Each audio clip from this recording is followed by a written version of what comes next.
अच्छा जी, कल रात आपने what was the last thing that you watched as in before going to the bed? क्योंकि इतना हमें समझ नहीं आ रहा, हमने सुबह शो करना है, हम कहाँ तक देखें कहाँ तक ना देखें। फिर अयाज ने हमें जब बताया ये कि भाई अब वफाकी काबीना का इजलास ही मुलतवी हो गया, तो फिर हमने कहा अच्छा जी अब तो कल ही होगा जो होगा।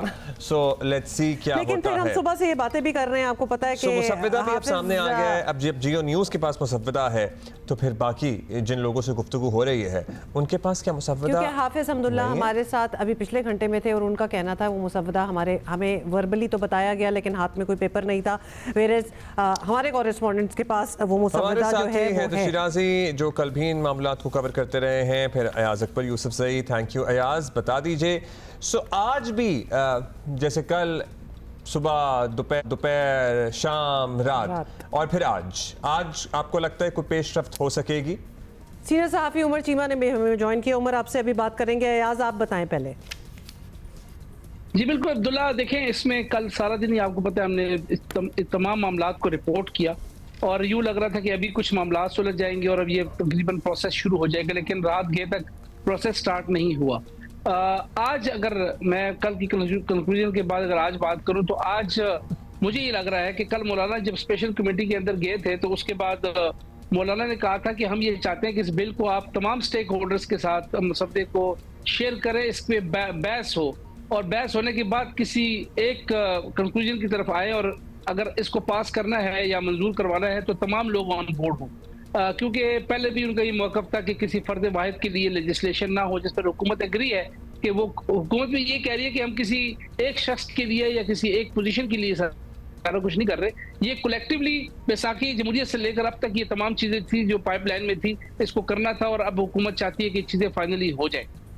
मेरी इतलात के मुताबिक अभी इसके ऊपर कोई बहस होनी है, इसके ऊपर अगर आप ये कहें आज अभी तक कोई ऐसी हमारे पास इतला नहीं है कि आज इस बिल ने इसका प्रोसेस स्टार्ट हो जाएगा और जैसे कि हम रिपोर्ट कर रहे हैं कि इस प्रोसेस स्टार्ट ही वफाकी काबीना के इजलास से होना है, लिहाजा अभी तक कोई हमें आसार नजर नहीं आ रहे, लेकिन यू नेवर नो, किसी वक्त ब्रेक थ्रू आ सकता है। हम भी इसी कोशिश में होंगे कि आज कोई ना कोई इसके अंदर कोई ऐसी डेवलपमेंट हो और हम इसको रिपोर्ट करें, लेकिन मेरी इतलात के मुताबिक अभी तक काबीना के इजलास के हवाले से कोई फैसला नहीं हुआ, ना ही जो काबीना डिवीजन काबीना सेक्रेटरी ने तमाम कैबिनेट मेंबर्स को कोई इतला दी है कि वो स्टैंड बाई रहे, आज मीटिंग हो सकती है। हुकूमत तो चाहती है कि अभी हो जाए, 5 मिनट बाद हो जाए, 10 मिनट बाद हो जाए, घंटे बाद हो जाए, लेकिन कोई आसार इस वक्त नजर नहीं आ रहे और लगता यूं है कि ये आज का दिन भी मोस्ट प्रोबेबली इसी डिस्कशन के हवाले से गुजर जाएगा कि इस बिल के ऊपर मुसव्वदे के ऊपर हमें मुशावरत करनी चाहिए और इसको तमाम स्टेक होल्डर्स को साथ बिठाना चाहिए।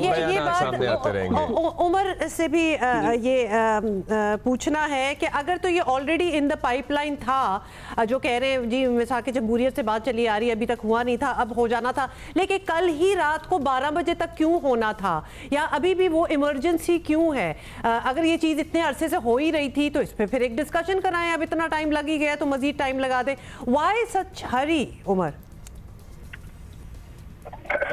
देखें, इनमें एक तो ये पिछले 2 दिन से इन्होंने इतना शोर मचाया हुआ है कि पता नहीं शायद आज कर लेंगे, कल कर लेंगे, और इससे इनकी तैयारी का भी अंदाजा होता है कि लोगों को बता के कि हमारे पास नंबर पूरे हो गए हैं और आखिरी दम तक, आखिरी लम्हे तक ये कोशिश करते रहे हैं कि मौलाना को मना लें। और मौलाना के पास भी ऐसी अपॉर्चुनिटी आई हुई है, उनका भी दिल करता है कि वक्त इधर थम जाए और ये बार बार मेरे इधर दर के चक्कर लगाते रहें।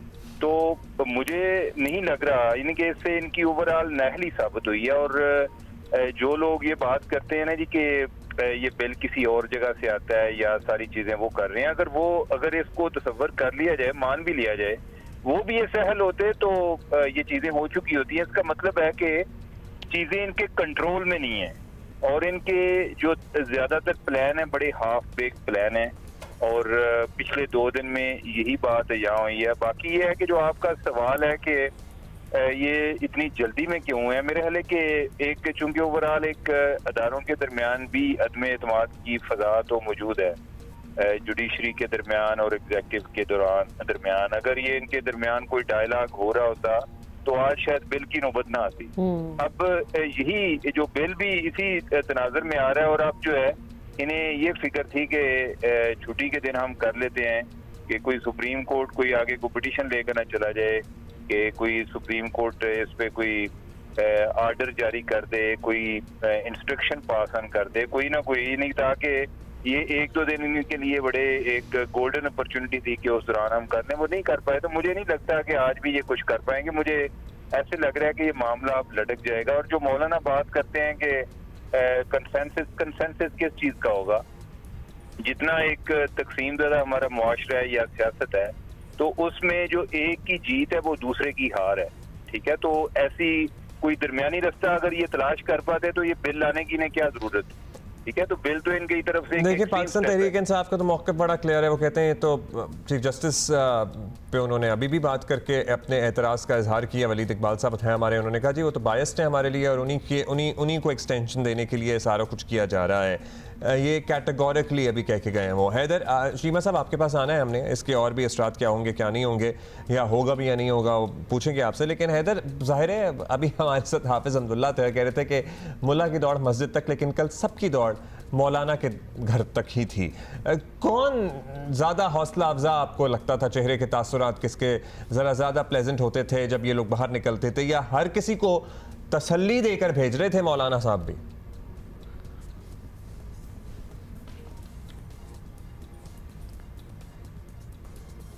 हैदर, आपका शायद माइक, आप म्यूट पे हैं, आप, हम पता चल रहा है कि आप हमें बता रहे हैं, आवाज़ नहीं आ रही। जी जी, अब सही हो गया। जी हैदर, देखिए, पार्लियामान की अगर बात की जाए तो मायूसी कुफ्र है। और पार्लियामान में अगर कल जो मामलात हुए, इससे एक उम्मीद नज़र आई है कि एक हफ्ते कबल तक पीटीआई किसी के साथ बैठना पसंद नहीं करती थी। पाकिस्तान तहरीक इंसाफ भी वो जो इजलास बुलाया गया था उसमें मौजूद थी।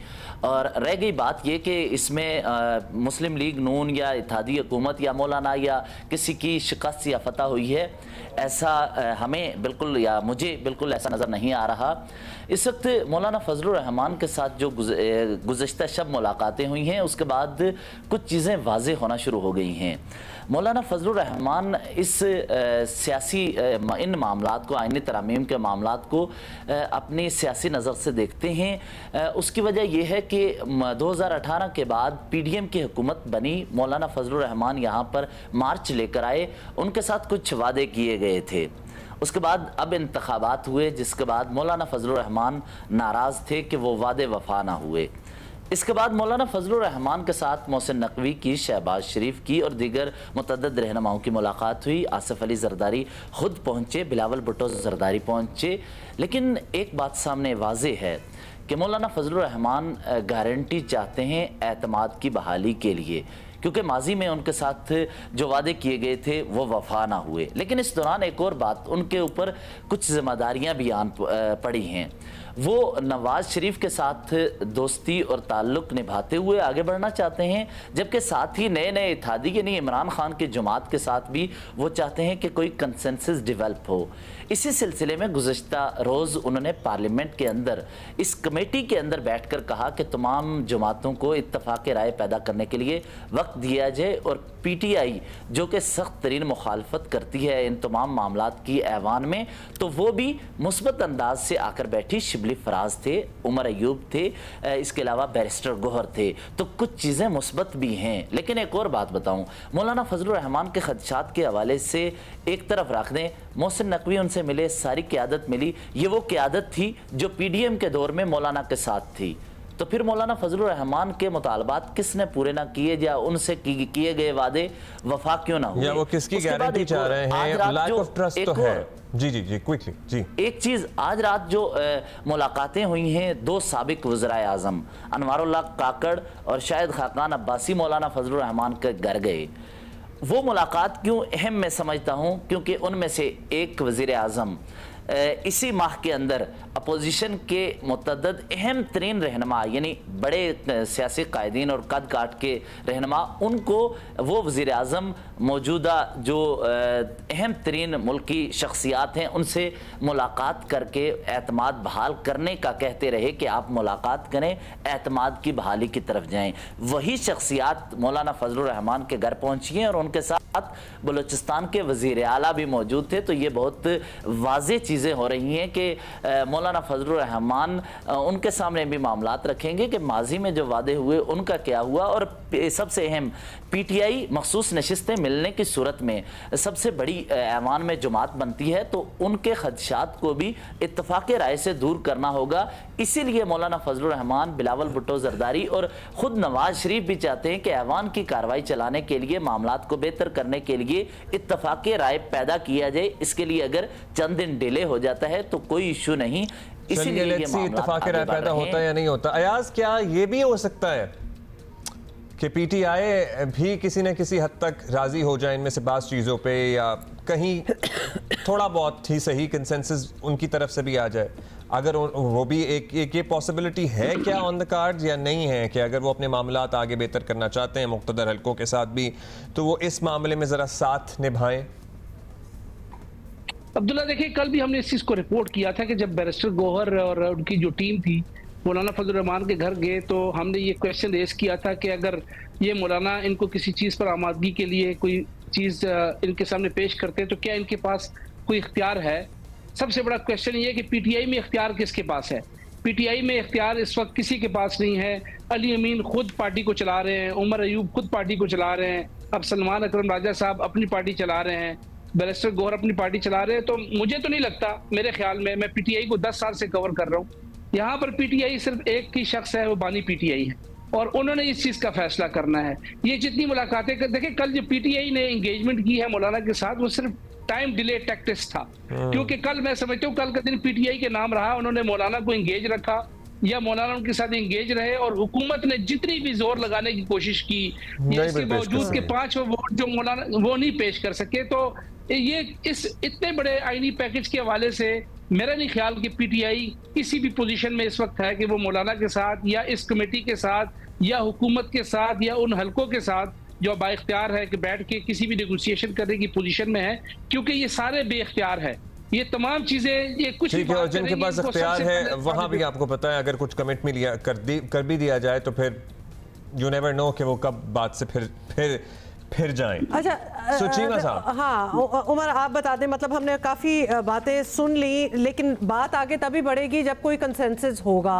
यहाँ या फिर एटलीस्ट मौलाना मान जाएंगे, एटलीस्ट मौलाना मान जाएंगे, जो कि कल की कार्रवाई के बाद तो नहीं लग रहा। ऑब्वियसली उनके रिजर्वेशंस भी हैं, उनको ये जल्दबाजी भी पसंद नहीं आ रही, लग रहा है कि वो मान जाएंगे। लेकिन हम उमर से पूछ रहे हैं, क्या how do you see this going forward? देखिए, मेरे ख्याल है कि मौलाना के पास जो ये अपॉर्चुनिटी आई है उसको वो जितना ज्यादा इसको एक्सप्लॉइट कर सकते हैं अपनी फेवर में, जो बेनिफिट ले सकते हैं वो उसके लिए कोशिश करेंगे। और साथ उनकी अपनी सियासत भी है कि वो जिस सूबे में रहते हैं उधर उनका एक अजीब सा एक अलायंस है कि एक तरफ वो पीटीआई के साथ खड़े हैं और दूसरी तरफ उन्हें सबसे बड़ा जो चैलेंज आ रहा है वो पीटीआई की तरफ से ही आ रहा है। तो उनकी ये कोशिश होगी कि वो अपना अलहदा तशख़्ख़ुस कायम रखकर तो अपने लिए क्या गुंजाइश पैदा कर सकते हैं। और अभी तो फ्रैंकली जो ये देखे ना कि तकरीबन मेरे ख्याल 2 हफ्ते पहले की बात है, आसिफ जरदारी साहब इनके पास से होकर आए हैं, जिनको क्या कहते हैं सियासत का पता नहीं क्या कहते हैं, बादशाह कहते हैं, ये क्या कहते हैं, वो पीएचडी उन्होंने की हुई है। तो अभी तो सब लोग एक्सपोज हो रहे हैं जिन्होंने पीएचडी की हुई थी या जिन्होंने सियासत में कोई पॉलिटिकल साइंस में मास्टर किया हुआ है, और या जो इनको चलाने वाले हैं। तो मौलाना अपनी पोजीशन पे उधर के उधर खड़े हैं। तो मैं तो अभी जो पिछले 2 दिन से मैंने देखा है उसमें जब तक कुछ होता नहीं है, मैं कोई बहुत ज्यादा होपफुल नहीं हूँ कि ये कुछ कर पाएंगे। यानी कि अगर पिछले इतने कोई 1 महीने से लगे हुए हैं, अलग-अलग जाके मुलाकातें कर रहे हैं, और मौलाना अगर तब भी इनके हाथ नहीं आ रहे या इन्होंने मौलाना को गलत रीड किया है, इसका मतलब यही बनता है ना कि पहले प्राइम मिनिस्टर कुछ नहीं होगा तो फिर तो बड़ा मसला हो जाएगा चीमा साहब हुकूमत के लिए। आपको पता ही है कहाँ हुकूमत के लिए आगे मसले हैं। ये बेचारे वैसे भी चाहे हुकूमत में हो या अपोजिशन में हो, ये अपोजिशन में लगते हैं, यानी कि ये वैसे ही कमजोर और परेशानियां और इसी तरह के इन्हीं हालात में इनका टाइम गुजर रहा है। तो लेकिन ओवरऑल ये इनकी अथॉरिटी तो अंडरमाइन होती है। मेरे ख्याल है कि अगर ये अब ये आईनी तरमीम को ये पास नहीं कर सकते तो फिर इन्हें घर चले जाना चाहिए। ये बहुत ही इन्होंने एक बचकाना हरकत की है, इनकी इतना बड़ा स्टेप ले रहे हैं।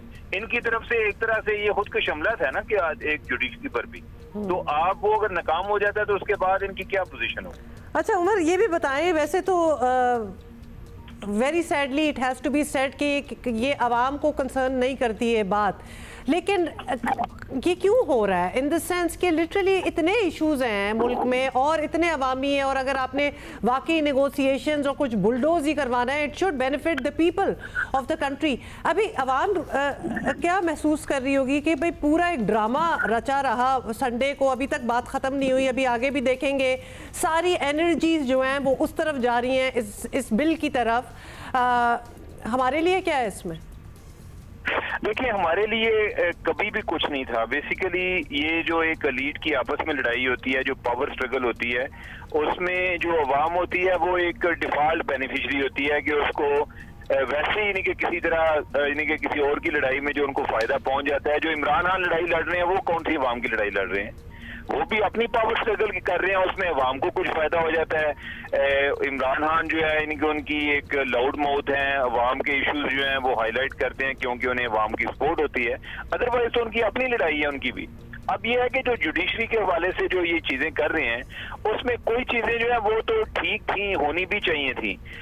शायद ये इनकी कोई कॉन्फ्लिक्ट ना होता तो ये उन पर काम ना करते, लेकिन वो होनी भी चाहिए थी। बाकी ये है कि वो कर अवाम के लिए नहीं रहे, वो एक अपने आप को प्रोटेक्ट करने के लिए कर रहे हैं, तो उसमें एक अवाम का भी कहीं भला हो जाता है, कहीं जो है अवाम वैसे ही मारे जाते हैं। कई जगह पे उनको लगता है जी कि ये जो इनकलाब आया ये हमारे लिए आ रहा है, लेकिन बाद में पता चलता है कि इसके बेनिफिशियरी कोई और लोग हैं, या फिर अवाम के लिए इंडिफरेंट ही रहते हैं। मतलब कोइंसिडेंटली अगर इसको अवाम को फायदा हो गया तो हो गया, लेकिन ये स्टार्ट नहीं हुआ था अवाम के लिए। अच्छा अयाज, कल मियाँ साहब के बारे में भी खबरें थी कि भाई मियाँ नवाज शरीफ जो कि बड़े दोस्त हैं रहे हैं मौलाना के, वो खुद भी जा रहे हैं और इसहाक डार उनके साथ होंगे, फिर वो प्लान कैंसिल हो गया गालिबन।